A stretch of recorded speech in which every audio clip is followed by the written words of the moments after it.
Bonjour à tous, donc je me présente, je suis Frédéric Légré, je suis directeur de recherche à l'INRA et chargé de mission développement durable pour l'INRA en Aquitaine. Donc l'INRA, c'est un institut national de recherche agronomique, donc un EPST, comme le CNRS ou l'INSERM. Donc nous justement, ça je précise EPST parce que nous ne sommes pas un EPIC, donc un établissement public à intérêt commercial ou économique, donc nous ne sommes pas soumis à l'audit énergétique, comme ça a été mentionné par Olivier tout à l'heure. D'ailleurs, je tiens à remercier quand même Olivier de m'avoir invité pour témoigner. Ça fait un certain nombre d'années qu'on se connaît, qu'on travaille ensemble. C'est lui qui m'a formé la méthode de bilan de carbone et ça m'a beaucoup aidé dans ma carrière. Donc voilà, donc c'était, je dirais que c'est un retour de bâton que j'ai lu tout d'ascenseur plutôt. Voilà, ou d'ascenseur plutôt. Voilà. Donc les missions de l'INRA, c'est quand même des mots-clés qui ont un gros rapport avec quand même l'environnement. Et donc, évidemment, avec tout ce qui est gaz à effet de serre, c'est environnement, alimentation, agriculture. Donc là, on retrouve les trois piliers du développement durable. Environnement, société et économie. Et sa structure est une structure qui n'est pas forcément commune dans les organismes publics, puisqu'il y a effectivement un peu d'administration, mais il y a surtout beaucoup d'unités de recherche, des labos, des plateformes technologiques avec, je dirais, des moyens énergétiques souvent importants. Et puis aussi, une chose qui est très particulière chez nous, ce sont des fermes expérimentales. Donc, ce qu'on appelle des unités expérimentales. Donc, ce sont des fermes et qui vont avoir par elles-mêmes un certain impact sur l'environnement. Du fait de traitement, de consommation énergétique, etc. Donc c'est pour ça aussi que je prends la diapositive suivante qui dit du bilan carbone à la transition énergétique, parce que nous sommes vraiment concernés par les deux. En 2010, l'État a déclaré une stratégie nationale pour le développement durable. Et en plus, et ça mis sur le dos de l'INRA, de dire à l'INRA, écoutez-vous, vous devez être exemplaire sur ces activités-là. Parce que vous avez un impact environnemental, vous avez des préconisations à faire vis-à-vis des professionnels de l'agriculture et de l'agroalimentaire. Donc, bon, on nous a demandé d'être exemplaires, d'où la création d'une délégation au développement durable à l'INRA, et d'où un bilan de carbone d'un panel d'unités, en majorité des unités expérimentales représentatives des différentes activités de l'Institut. Et ça, c'est une chose que Olivier a conduit avec nous et sur laquelle il nous a formés. Toujours dans le cadre du bilan de carbone à la transition énergétique, on est bien sûr soumis à des contraintes réglementaires. Depuis, il y a eu énormément de circulaires ministérielles sur l'état exemplaire. Il y a eu les lois du Grenelle de l'environnement. Il y a eu la loi sur la transition énergétique. Alors, même si on n'est pas soumis à l'audit, on est soumis à la loi sur la transition énergétique. Donc, ce qui veut dire que quelque part, à un moment donné, les audits sur l'ensemble de nos bâtiments, de nos parcs expérimentaux, etc., il va falloir le faire.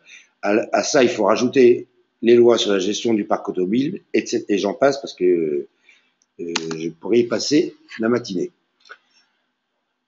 Alors, donc on a décidé, donc ça fait maintenant, c'était 2009-2010, donc effectivement de prendre un certain nombre de panels d'unités expérimentales et d'unités de recherche et de les examiner avec l'outil bilan carbone, donc bien sûr avec l'aide de l'ECIC et de certains de ses collègues.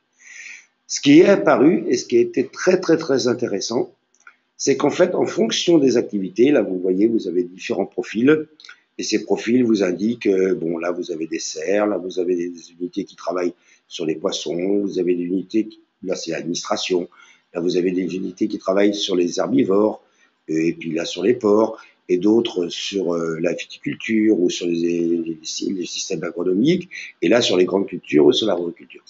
Ce qu'on a aperçu avec je dirais, un certain intérêt, c'est qu'on pouvait déterminer un profil carbone, donc un profil d'émission de gaz à effet de serre, en fonction des types d'activités. On voyait que, par exemple, ce qui était d'ailleurs prévisible, que les serres avaient un profil d'émission au niveau des énergies primaires, principales, que d'autres, comme justement sur les poissons rongeurs volailles, là c'était un petit peu plus diversifié. Qu'après, sur les herbivores, on voyait bien que c'était, voilà, c'était l'impact du bétail, donc c'était les énergies secondaires, on va dire les émissions de méthane, etc., qui étaient prioritaires, etc. Donc ça a permis de dire que d'un certain côté, on n'aurait peut-être pas besoin de faire le bilan de carbone de l'ensemble des unités de l'INRA, parce que là, on était parti sur des centaines d'unités, mais que grâce à ce genre de profil, on pouvait se dire d'entrée, vu qu'on a affaire à une telle activité, c'est là-dessus qu'il va falloir agir. Typiquement, les serres, c'est un bon exemple. Voilà. On a une unité qui a une serre chauffée, par définition, on sait qu'il y a un enjeu sur l'énergie. Voilà. Donc, ce qui nous a permis quand même de nous orienter directement par la suite, sur comment on allait agir au niveau, justement, de nos émissions de gaz à effet de serre et indirectement sur nos énergies. Et vous voyez bien que dans plusieurs postes, ce sont les énergies primaires ou secondaires qui sont prioritaires. Voilà. Donc, le bilan de carbone identifie les postes les plus émetteurs de gaz à effet de serre, souvent liés à l'utilisation d'énergies non renouvelables. Que ça soit de manière directe, et ça c'est clair, chauffage, climatisation, déplacement, ou indirect, synthèse de produits phytosanitaires ou intrants. Ça c'est vrai dans beaucoup d'unités expérimentales, en particulier les grandes cultures. C'est ce qu'il faut savoir que par exemple la synthèse de produits phytosanitaires, directement n'utilise pas d'énergie, mais indirectement pour les fabriquer, il en faut énormément. C'est le pétrole qui fabrique les produits phytosanitaires. Et les audits énergétiques, eux, permettent de préciser les potentiels d'économie et d'action, mais sont limités aux seules énergies et aux euros. Donc c'est en fait ça la distinction entre les deux. Nous, on est coincé entre on doit faire des économies énergétiques parce que nos budgets en sont en train de diminuer, comme tout service public. Et d'un autre côté, on doit aussi diminuer notre impact de gaz à effet de serre. Et là, il n'y a pas que les énergies directes, il n'y a pas que le pétrole et les euros qui comptent. Ouais, parce qu'une unité expérimentale d'herbivore, si on fait que l'audit énergétique, on va voir quelques consos, mais on va louper toutes les émissions de gaz à effet de serre du bétail. Exactement. Voilà. Alors, comment on peut faire pour arranger les choses? Donc, je vais vous prendre deux exemples. Donc, l'exemple de Bouran. Donc, c'est une unité expérimentale qui travaille sur les productions arboricoles. Donc, c'est principalement des productions fruitières, hein, des cerises, de la pêche, etc., etc. Et là, on s'aperçoit qu'effectivement, les deux principaux postes chez eux, ce sont les intrants, donc les produits phytosanitaires, et l'énergie. L'énergie, c'est pas pour les champs, c'est pour les bâtiments, là où travaillent les gens, etc. Donc, on peut agir sur certains postes, mais pas sur ceux qui sont sur le cœur d'activité, ça c'est évident. Parce que si vous dites à une unité de recherche, une unité expérimentale, écoutez, le meilleur moyen de réduire les gaz à effet de serre, c'est d'arrêter votre activité. Bon, ça paraît quand même un petit peu crétin. Donc, et suicidaire. Donc, on est bien obligé d'agir sur les postes qui sont en dehors de l'activité, le cœur de métier, je dirais. Donc, on peut pas, on peut pas agir. Oh, attends. C'est parti. Reviens. On y revient. Voilà. On peut pas donc agir sur l'expérimentation ou sur les projets de recherche. Par contre, on peut agir sur les principaux postes émetteurs de gaz à effet de serre liés directement ou indirectement à l'énergie. Donc, par exemple, dans ce cas-là, le cas de Bouran, c'était de remplacer le chauffage à gaz qui était obsolète par une chaudière à bois. Et en plus, avec un certain intérêt, c'est que le bois pouvait être produit sur place, ou par sous-traitance, mais il pouvait être produit sur place parce que c'est un site arboricole. Donc, on taille les arbres, on coupe des arbres. Donc, avec ces arbres, on peut faire des copeaux, et ces copeaux peuvent être utilisés pour alimenter la chaudière à bois. Et là, c'est un très bon exemple de transition énergétique, puisqu'on passe d'une consommation énergétique de gaz, donc importée, puisqu'on importe le gaz en France, à une production finalement renouvelable, de la biomasse, et en plus produite localement, puisque le site finalement devient presque autosuffisant sur sa production de chaleur, puisqu'il utilise les déchets qu'il a directement. Bon, on est passé en fait d'un bilan de carbone au niveau de l'énergie qui était absolument mauvais à quasiment zéro. Ouais. Bon, ensuite on a rajouté à ça, parce que je vous ai dit que on pouvait agir sur pas le cœur de métier, mais sur les côtés accessoires. Et bien c'était justement, puisque le deuxième poste qui était consommateur d'énergie, c'était le poste des intrants, on a mis en place des pratiques culturales soit bio, soit raisonnées, soit la réintroduction de haies d'arbustes autochtones pour limiter les traitements et favoriser les commensaux. C'est-à-dire donc des pratiques culturales qui allaient limiter l'utilisation d'herbicides et de pesticides, donc de produits de synthèse qui eux-mêmes utilisaient du pétrole. Et donc ça, quand je vous prends cet exemple-là, c'est un exemple qui est en train de se généraliser sur un ensemble de sites expérimentaux de l'INRA. Voilà. Et donc voilà par exemple, donc là un petit bilan, la chaudière à gaz, elle utilisait à peu près 115 000 kWh et 6 500 € de gaz. La chaudière à bois, qui correspond à une compensation de 50 000 kWh, ce qui veut dire quand même elle est sacrément plus efficace aussi en termes de production énergétique, avec 850 € d'achat de plaquettes ou de location de machines de l'Acuma pour pouvoir produire ces plaquettes. Ce qui fait que, en fait, grosso modo, on a 23 tonnes de CO2 évitées par an. Donc, ce qui veut dire que quand même, à la fois, on évite des gaz à effet de serre, mais aussi on fait une économie énergétique. Donc, on voit bien qu'une fois de plus, les deux problèmes sont liés. Ouais, tout à fait. Et donc, ce que j'ai écrit juste en dessous, c'est qu'à niveau de bilan de carbone, on va faire un niveau de bilan de carbone après plusieurs années d'exploitation pour valider le gain. Pour l'instant, on l'a pas encore fait parce que voilà. On l'a pas encore fait parce qu'avec, comme je dirais, les fluctuations climatiques, on attend 2-3 ans pour vraiment vérifier qu'on planifie, je dirais, les changements climatiques. Mais bon, ce bilan de carbone va être refait. Voilà. Alors, deuxième exemple, et celui-là, il est encore plus parlant, je dirais, c'est quelque chose qui vient d'être inauguré cette année. Ce que vous voyez là devant vous, c'est une serre qui est autonome en énergie, ou une serre qu'on va appeler à haute performance énergétique. Alors, qu'est-ce qu'elle a de particulier, cette serre? Alors, d'abord, elle a de particulier, vous la voyez là, il y a 5 compartiments. Ces 5 compartiments, chacun d'entre eux héberge une plante différente. Il y a de la vigne, il y a du prunus, il y a de l'arabidopsis, il y a de la fraise, et je crois que la quatrième, c'est de la laitue. Enfin, c'est-à-dire qu'il y a 5 compartiments avec des consignes climatiques différentes, donc des exigences d'hygrométrie, des exigences de chaleur, des exigences de lumière qui vont différentes d'un compartiment à l'autre. Donc déjà, il y a un certain défi technologique. En plus, cette serre ne consomme aucune énergie fossile pour son chauffage et pour sa climatisation. En fait, elle est alimentée par des pompes à chaleur qui sont des pompes à chaleur qui sont elles-mêmes alimentées en électricité par des panneaux photovoltaïques sur le bâtiment technique. Donc en fait, l'objectif, c'était une serre autonome pour son chauffage, une climatisation et une partie de son éclairage en utilisant en grosse majorité des énergies renouvelables. Le bilan de cette serre, c'est qu'elle est 100% autonome pour le chauffage et qu'elle couvre 53% de son éclairage grâce à la combinaison photovoltaïque plus pompe à chaleur. Et en plus, on a fait un travail très particulier à la fois sur les isolants, mais aussi sur l'éclairage par des LED adaptés à la production végétale.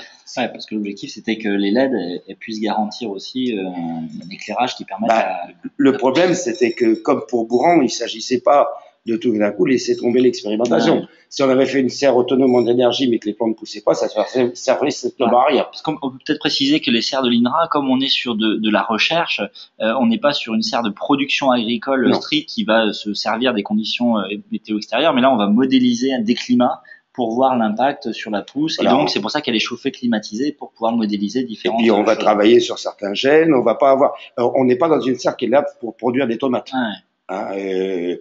Elle va en produire des tomates parce qu'on va étudier la tomate, mais on va pas produire des tomates pour les vendre sur le marché. Quoi. On n'est pas dans ces conditions-là. Donc, il s'agissait absolument pas de, je dirais, laisser tomber le côté expérimental, le côté recherche. Donc, c'est pour ça qu'il a fallu travailler. Mais d'un autre côté, tout ce travail va pouvoir servir ultérieurement aux agriculteurs qui vont pouvoir l'adapter à leur question de production. L'idée, c'est que ça passe dans le monde réel. Bon, alors là, juste pour dire que c'était un gros projet de collaboration dans lequel on a eu des financements qui viennent soit de l'INRA, développement durable, des banques de recherche, etc., région Aquitaine, FEDER, l'Université de Bordeaux, Conseil général Gironde, etc. Alors, c'est les meilleurs. Ça, c'est juste pour remercier les gens qui nous ont aidés. Voilà.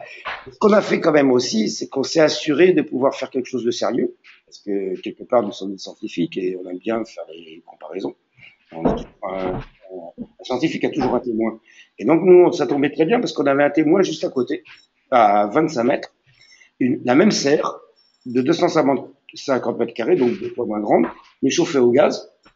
Donc, dans les mêmes conditions climatiques, même orientation, tout. Donc, ça nous permettait effectivement de vérifier les jours qu'on pouvoir comparer, sachant qu'en plus que dans les deux serres, on a mis des sous-compteurs partout. Ouais. Donc, on mesure en temps réel et par ordinateur toutes les consommations. Et donc, vous voyez déjà, par exemple, que à gauche, chaudière 90 kilowatts, 325 watts par mètre carré. Celle de droite, 2 packs 100 kilowatts, 180 watts par mètre carré. Donc, déjà presque à facteur 2 entre les deux. Et des consommations équivalentes. Et des consommations exactement équivalentes. Ah oui, c'est vrai, la webcam. J'oublie la webcam. Voilà. Production photovoltaïque annuelle, bon ça c'est, je crois que je vais en avoir encore un, voilà. Production photovoltaïque annuelle, bon ça c'est la courbe en fonction des mois. Alors vous voyez qu'effectivement on a une baisse en hiver, mais en fait le système qu'on a monté, c'est que bon, la chance qu'on a eue, c'est qu'on est propriétaire de notre propre transfo. C'est donc qu'on est capable de réinjecter l'électricité produite par notre serre grâce au panneau photovoltaïque dans les autres serres. Ouais. Donc, c'est-à-dire l'été, on produit plus que ce qu'on a besoin, donc on rebalance sur les autres serres, et finalement l'hiver, on récupère des autres. Donc, grosso modo, on est quasiment à l'équilibre, d'ailleurs, on est mieux qu'à l'équilibre, parce que vous voyez qu'on a une production d'un peu plus de 40 000 kWh par an, et une consommation de la PAC de 34 000 kWh. C'est-à-dire que le chauffage est 100% non seulement énergie renouvelable, mais en plus entièrement gratuit. Ouais. Et le reste va à l'éclairage. Voilà.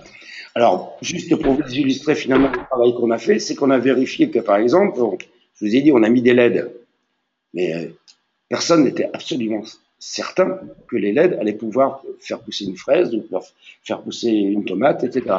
Donc, on a fait tout un travail, et ça, c'est un boulot de dingue. Bon, c'est pas moi du tout qui le fait, hein, ce sont les techniciens et ingénieurs de l'unité de recherche qui ont fait tout un travail sur justement les longueurs d'onde, sur vérifier que vraiment on avait bien les bleus et les rouges là où il fallait pour les différentes plantes, etc. Ils ont fait exactement la même chose aussi avec le double vitrage. C'est-à-dire qu'on s'est assuré que les doubles vitrages utilisés pour l'isolation de la serre pouvaient permettre la croissance des plantes et n'allaient pas diminuer les rayonnements, etc., etc. Et là, vous voyez que, par exemple, la courbe LED, finalement, elle est presque pratiquement plus satisfaisante que les courbes qu'on a d'habitude avec des lampes à sodium, qui, elles, consomment, je sais pas, 50 à 100 fois plus qu'une LED.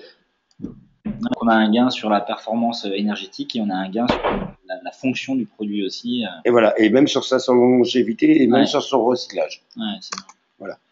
Et donc là, c'est en fait le bilan. Donc la première diapo, là, à gauche, vous montre la serre témoin. Donc vous voyez que bon, la serre témoin, 67% de chauffage, 28% de lampes. Celle du milieu vous montre la nouvelle serre si elle n'avait pas le photovoltaïque, c'est-à-dire que déjà, on est déjà un peu meilleur sur le chauffage, même bien meilleur. On a divisé par deux. On est meilleur sur les lampes. Mais si on rajoute sur la courbe de droite, enfin sur le panneau de droite, le photovoltaïque, et ben le photovoltaïque, lui, il nous couvre non seulement tout le chauffage, mais une bonne partie des lampes. Donc finalement, on se retrouve effectivement dans un système où, qui, je dirais, d'une certaine manière, est vraiment exemplaire. Et on aurait pu aller plus loin parce que malheureusement, à cause des lois sur l'eau, etc., et donc des délais d'instruction des dossiers, etc., on n'a pas pu faire des pompes à chaleur OO, mais on a été obligé de faire RO. Ouais. Si on avait pu faire OO, on aurait multiplié par 2 les performances de cette serre. Alors, je vais juste arrêter parce que l'heure tourne. Oui, on va plus vite, je crois que quasiment aussi bien. Donc 6 fois moins d'énergie consommée au mètre carré, et la production de photovoltaïque couvre 55% des besoins annuels, et il n'y a pas du tout de fossile. Voilà. Là, c'est un raffiné. Effectivement, vous voyez que par exemple, dans le carbone, on a divisé par 7 l'émission de gaz à effet de serre. Sur la consommation énergétique. Ouais. Voilà. Voilà. Donc, ça, je crois que c'est ma conclusion. Le carbone et l'audit diagnostic énergétique sont indissociables.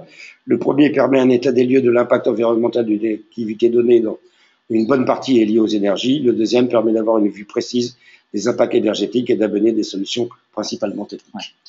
Alors, ce que je vous propose, on va prendre deux, trois questions rapidement et ensuite on passera la main à Emeline pour qu'elle puisse conclure. Donc, Baïdi, si tu as, si tu as quelques questions à nous proposer. Oui, bien sûr. En fait, comme toutes les données nécessaires ne peuvent pas être collectés pour une bilan carbone. En fait, quelle est la part dans la réalisation du bilan Carbone. carbone? La part d'imprécision, Dans la part d'estimation des données quand les données sont pas disponibles. je dirais de l'ordre de 30%. Ouais. Moi, c'est ce que je pense, de l'ordre de 30%. Ouais, sachant qu'on En moyenne, hein. on arrive toujours à estimer. Après, le jeu, c'est d'estimer et de voir si l'estimation nous donne un enjeu significatif. Si par exemple, pour une raison X ou Y, j'ai pas la donnée, je fais mon estimation et elle est significative, voilà, j'ai entre guillemets un problème, il va falloir approfondir et creuser.